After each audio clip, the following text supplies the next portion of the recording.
এই জঙ্গলেই বাস করত এক বাঘ আর বাঘিনী। দুধের বাচ্চা কান্না করে।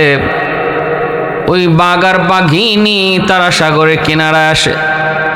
বাঘিনীর কলিজার মধ্যে আল্লাহ পাক দরদ ঢুকায় দেয়, আল্লাহ পাক মায়া ঢুকায় দেয়। বাঘিনী বাচ্চাটারে পারে উঠে, এই বাঘিনী বাচ্চাটারে পালতেছে। জঙ্গল থেকে আনারের রস, বিভিন্ন ফলের রস। কোন রেওয়ায়েতে এসেছে ওই বাঘিনী তার নিজের দুধ খাওয়াইছে। আল্লাহ তার কুদরতে বাঁচাইছেন। শুধু বাঁচাইছেন তা নয়, আল্লাহ পাক সাদ্দাতকে তার কুদরতে জঙ্গলের বাঘিনীর দুধ খাওয়ায়া, জঙ্গলের এরকম ফলমূলের রস খাওয়ায়া আল্লাহ পাক তারে বাঁচাইছেন। কি পরিমাণ আল্লাহ পাকের নিয়ামত! কয়েকদিনের ভিতরেই এই পাশ দিয়ে একজন জেলে যায়। জেলের নজরে পড়লো এই শিশু বাচ্চাটা দেখে তো জেলের বড় মায়া লাগলো। জেলে বাচ্চাটারে কোলে উঠায় নিল। ঘটনা কি? কোন মার সন্তান, কোন মার বুক খালি করে এখানে আসলো রে? আর এত সুন্দর জঙ্গলে, এখানে তো একটা বাঘ আর বাঘিনী থাকে, বাচ্চাটারে কখন জানি আবার খেয়ে ফেলে। এই মনে করে বাচ্চাটার প্রতি দরদ আর মায়া জাগলো। জেলে তার কোলে উঠে তার গোত্রে নিয়ে আসলো। গোত্রের প্রধান তার কাছে এনে বাচ্চাটাকে সুপর্দ করলো। যা বলতেছে, ঝাপনা, সাগরের পারে আমি এই বাচ্চাটাকে পেয়েছি। বাচ্চাটার চেহারা দেখলে কার না মায়া লাগবে? মায়া লাগারই তো কথা, মায়া তো লাগবে। গোত্র প্রধান কয়, একটু তালাশ করে দেখো কোন মা পাগলের মতো জানি খুঁজতেছে। লোকটায় কয়, জাহাপনা, কেউ নাই। মনে হয় সাগরের ভিতরে কোনো জাহাজ ডুবে সব মারা গিয়েছে। এই বাচ্চাটার মা বাবাও হয়তো জাহাজেই ছিল। আল্লাহ তার কুদরতে তারে বাঁচাইছেন। অতএব না তালাশের প্রয়োজন নাই। বলেন এই বাচ্চাটার এখন কি করা? গোত্র প্রদান কয়, তাহলে মনে হয় আল্লাহ আমার জন্য রহমত বানিয়ে পাঠাইছে রে, কারণ আমার তো কোনো সন্তান নাই। এই বাচ্চাটার আমি সন্তান হিসাবে পালব। গোত্র প্রধান সাদ্দাতকে বড় মায়া করলো, নিজের সন্তান হিসাবে পালতেছে। গোত্রের সবগুলি মানুষ সবাই সাদ্দাতকে বড় মায়া করে, আদর করে। অল্প দিনের ভিতরে অনেকের নজরে পড়লো এই বাচ্চা 10টা বাচ্চার মতো নয়, তার মধ্যে আলাদা কিছু গুণ, আলাদা কিছু বৈশিষ্ট্য। সে অনেক সাহসী, সে অনেক দুর্দান্ত, সে খুব সুন্দর কথা, সুন্দর হাসি, সব কিছু মিলে জ্ঞানে বুদ্ধিতে সবার নজর কেড়ে নিল। অল্প দিনের ভিতরেই সবার মুখে সাদ্দাদের সুনাম, সাদ্দাদের প্রশংসা। ছোট বাচ্চা, ছোট সাদ্দাত ছোট থেকে আস্তে আস্তে বড় হয়, বন্ধুদের সাথে খেলায় মগ্ন। হঠাৎ করে দেখতে পেল বিশাল এক বাঘিনী, সৈন্য বাহিনী ঘোড়ার পিঠে সাওয়ার হয়ে জঙ্গলের ভিতরে ঢুকতেছে। এত বড় বিশাল বাহিনী দেখা সাথী সঙ্গী বন্ধুরা সবাই অবাক, সবাই ভয়ে সবাই অস্থির। কিন্তু বালক সাদ্দাত সে ভয় পায় নাই। এত বড় বিশাল বাহিনী দেখার পরও সাদ্দাত সে তার না যায় নিজের জায়গায় দাঁড়িয়ে রইল। সাথী সঙ্গী বন্ধুরা ভয়ে তারা পালায় চলে গেল, কিন্তু বালক সাদ্দাত সে লড়ে নাই, ভয় পায় নাই, কারণ তার দিলের ভিতরে ভয় কে জিনিস নাই। হঠাৎ করে দেখা যায় একজন সৈন্য আওয়াজ দেয়া কয়, পায়ে গেছি, যেটার জন্য আমরা আইছি পায়ে গেছি। কয় কি? কয় এই যে দেখো একটা কৌটা, মনে হয় এই কৌটার ভিতরে ওই সুরমা, যে সুরমাটা স্বপ্নে দেখেছি, এই সুরমা যদি আমাদের এই মন্ত্রীর চোখে লাগানো হয় তাহলে এই মন্ত্রীর চোখ ভালো হবে। এটা একটা গুপ্ত একটা সম্পদ। এই সুরমাদানি হাতে নিয়ে যখন সুরমা মন্ত্রীর চোখে লাগাবে, সাথে সাথে মন্ত্রী কয় আগে একটু পরীক্ষা করে নে এই সুরমাটা কি আসলেই স্বপ্নে দেখা সুরমা দানি নাকি এটার মধ্যে কোনো বিষ হতে পারে, কেউ আমাদেরকে মারার জন্য রাখতে পারে, আগে টেস্ট করে নে। ও কেমনে টেস্ট করবো, কই যে একটা বালক খাড়াই রয়েছে, ওর কত সাহস দেখো, সবাই চলে গেছে কিন্তু ও যায় না, ওরে ধরে আনো, আইনে ওর চোখে সুরমা লাগাও, যদি এটার মধ্যে বিষ থাকে তাহলে ওর চোখ জলে গলে সব শেষ হয়ে যাক, আমাদের আপত্তি নেই, আর যদি কিছু না হয় তাহলে আমরা এই সুরমাটা নিয়ে যাব। ধরে সাদ্দাতকে নিয়ে আসলো। এ বালক, এত বড় সাহস, সবাই তো চলে গেল কিন্তু তুমি গেলা না। সাদ্দাত কয় ভয় পাওয়ার কি আছে, এটা আপনার কি বাঘ না ভাল্লুক যে আমি আপনাদেরকে ভয় পাবো? আমি ছোট মানুষ, আমি কিছু বুঝি না, আপনারা তো আমার আদরই করবেন, মায়া করবেন, কেন মারবেন, আর আমি কেনই যাব? সৈন্যরা বুঝে গেছি তো জেনতেন বালক না, তার সাহস যেমন কথাও তেমন সুন্দর। কয় ঠিক আছে বালক, দেখি দেখি কাছে আসো। কাছে আসতে একজনে এই সুরমাদানি হাতে নিয়ে তার চোখে সুরমা লাগাইয়া দিল চট করে। বালক সাদ্দাদের চোখে যেই মাত্র সুরমাদানি লাগায়, এ তো জানতেন কোনো সুরমা নয়, এই সুরমা লাগানো মাত্রই বালক সাদ্দাদের চোখের সামনে গুপ্তধন, মাটির নিচের গুপ্তধন সব চোখের সামনে ভেসে উঠল। এটা এমন এক পাওয়ারফুল সুরমা, এই সুরমাদানি যে চোখে লাগায় সে অদেখা জিনিস সে দেখতে পায়, মানুষ যা দেখে না তাও তার নজরে পড়ে, চোখের মাটির নিচের জিনিসও দেখতে পায়।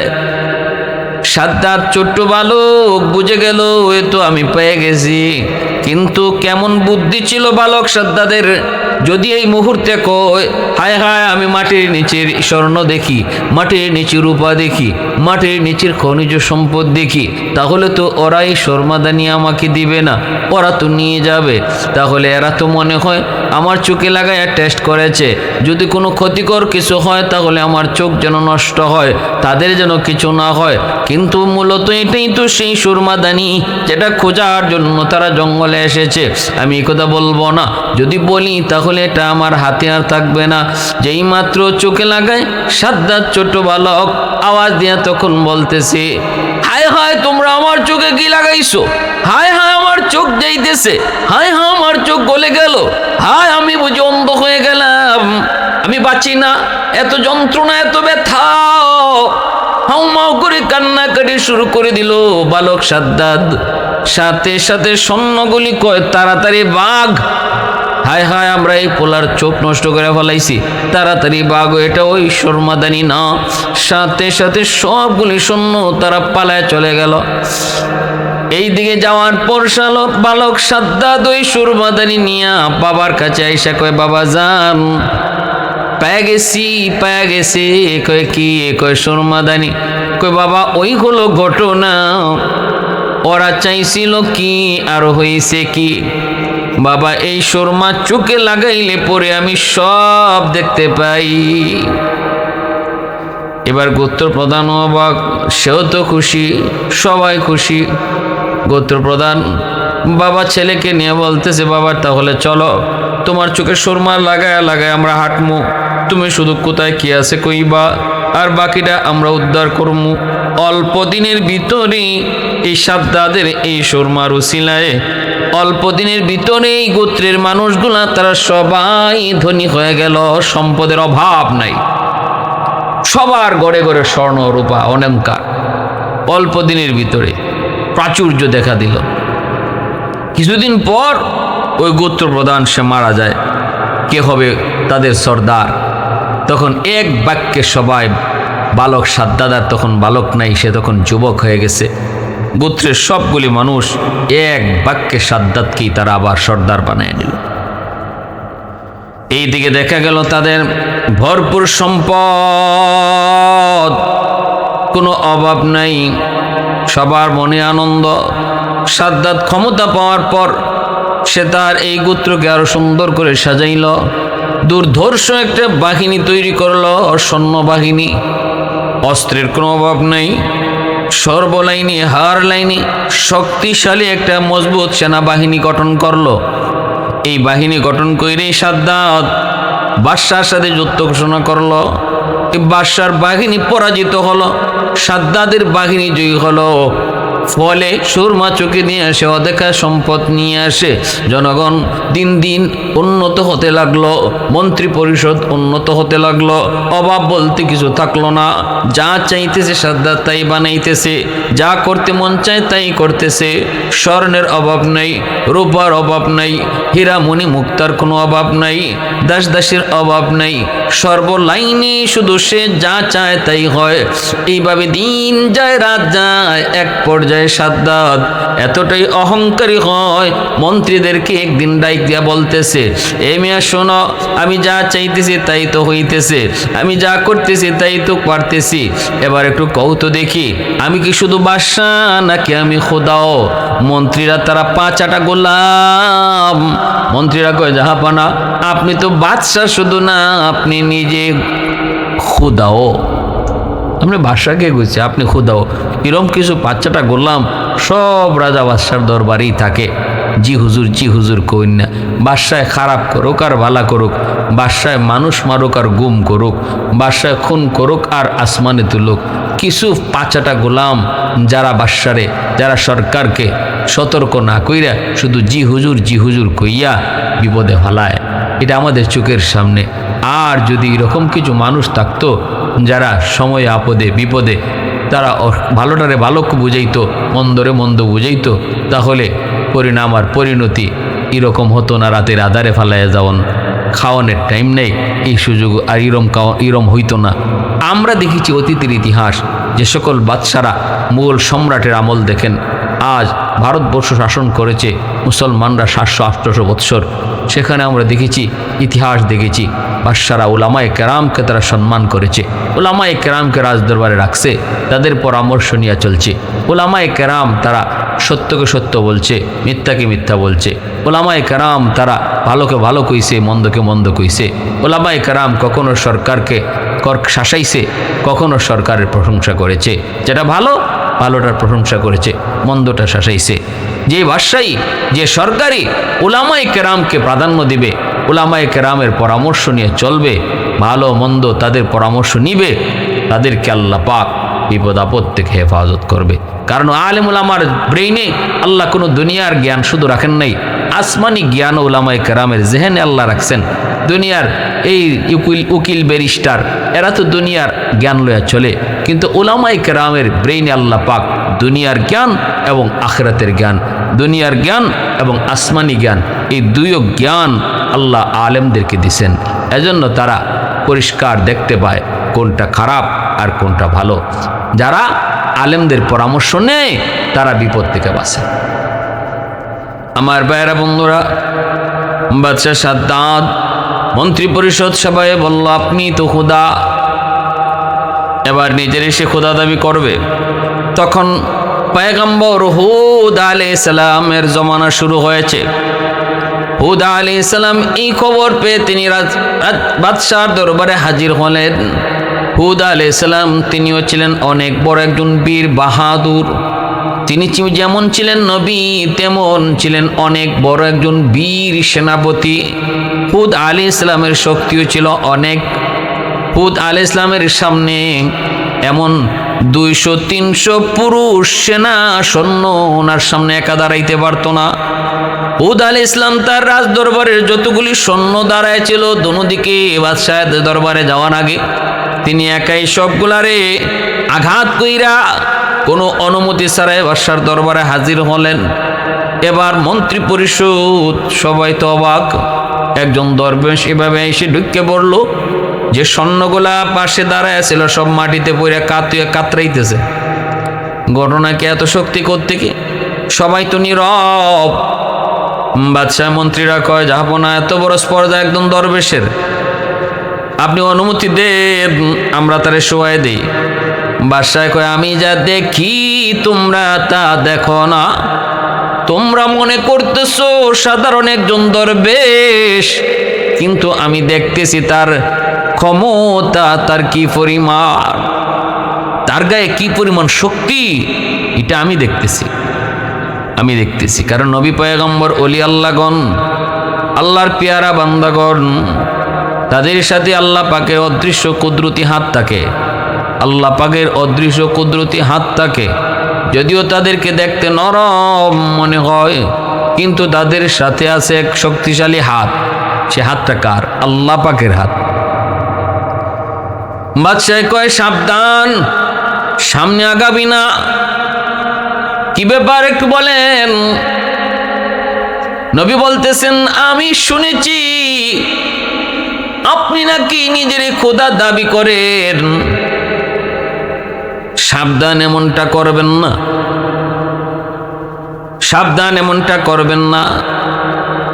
মানুষ কোনো দিন খোদা হতে পারে না। আমার খোদা, আপনার খোদা, কুল কায়নাত যিনি সৃষ্টি করেছেন তিনি একজন। আল্লাহ পাকের সামনে মোকাবেলায় যাবেন না।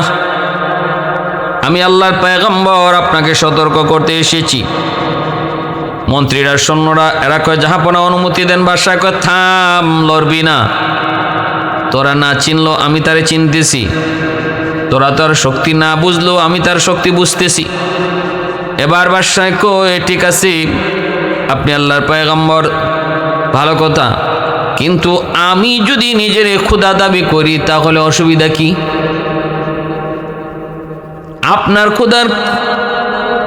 আপনার খোদারে যদি আমি মানি, আমি যদি নিজে খোদা না হই, যদি আপনার খোদারে মানি তাহলে কি হইব, আর না মানলে কি হইব একটু বোঝা। এখন আল্লাহর পয়গম্বর হুদ আলাইহিস সালাম বলে, যদি তুমি আল্লাহকে আল্লাহ না মানো তাহলে জাহান্নামী, আর যদি তুমি আল্লাহকে আল্লাহ মানো তাহলে আল্লাহ তোমার জান্নাত দিব। তখন সাদ্দাত কই, আল্লাহ আমারে আল্লাহ মানলে জান্নাত দিব, ওই জান্নাতটা কি জাত একটু কন। হুদ আলাইহিস সালাম কয়, জান্নাতের ভিতরে আল্লাহ পাক আপনাকে হুর গিলমান সহ চোখে দেখা যায় যদ্দূর পর্যন্ত মহল আপনাকে আল্লাহ দিব, রাজত্ব দিব। জান্নাত ছোটখাটো একটা ঘরের নাম নয় গো, চোখে দেখা পরিমাণ জায়গা লইয়া জান্নাত। সেই জান্নাতটাকে আল্লাহ সাজাইছে মনের মতো করে, স্মরণের ইট বাড়ি, হীরা মণি মুক্তা দিয়া, আর মেশকে আম্বরের দিয়ে আল্লাহ পাক জান্নাতটারে বানাইছে।